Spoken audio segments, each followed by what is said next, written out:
तो आज की वीडियो में डिस्कस करेंगे ओसीपीडी पर्सनैलिटी डिसऑर्डर के बारे में। ओसीपीडी यानी कि ऑब्सेसिव कंपल्सिव पर्सनैलिटी डिसऑर्डर। तो ओसीपीडी के अंदर टोटल 8 क्राइटेरिया होते हैं, जिनमें अगर 4 प्रेजेंट हैं और एज 18 साल से ऊपर है तो हम कह सकते हैं किसी पर्टिकुलर पर्सन को ओसीपीडी हो सकता है। तो बात करते हैं पहले क्राइटेरिया की।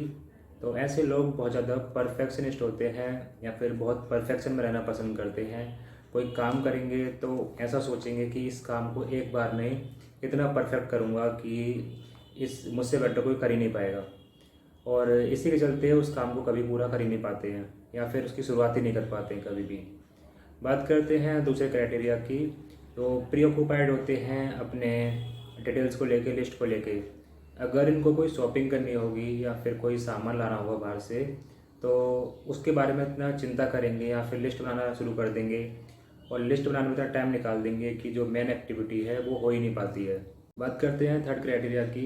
इनको अगर कहीं बाहर घूमने जाना होगा, कोई प्लानिंग करनी होगी या फिर किसी टूर पे जाना होगा, तो उसमें जो खर्चा आएगा उस खर्चे के बारे में सोचना शुरू कर देंगे कि इतना खर्चा आएगा, और इसके बारे में इतना सोचेंगे कि इनका कहीं आना जाना कहीं घूमना हो ही नहीं पाता है। बात करते हैं फोर्थ क्राइटेरिया की। तो इनफ्लेक्सिबल होते हैं अपने मॉरल्स, अपने एथिक्स को लेके। यानी कि अपनी किसी बात पे एक बार अड़ जाएंगे तो किसी की बात ना तो सुनेंगे ना ही समझेंगे। अपनी बात जो एक बार बोल देते हैं बस उस पर ही अड़े रहते हैं। बात करते हैं फिफ्थ क्राइटेरिया की।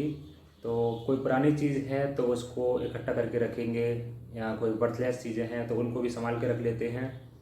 इनको लगता है कि इसकी ज़रूरत पड़ सकती है, तो इसलिए इसको संभाल के रखना ज़रूरी है, और इसीलिए कई सारा जो सामान है जो बिना किसी काम का है उसको भी ये घर में संभाल के रखते रहते हैं। बात करते हैं सिक्स क्राइटेरिया की। तो ये लोग अपना कोई भी काम दूसरों से नहीं करा पाते हैं, बिकॉज इनको लगता है कि जितना बेटर ये किसी काम को कर सकते हैं उतना बेटर कोई दूसरा इंसान उस काम को नहीं कर सकता। तो इसी वजह से अपने किसी काम को डेलीब्रेट कराने में इनको बहुत दिक्कत होती है। तो बात करते हैं सेवन क्राइटेरिया की।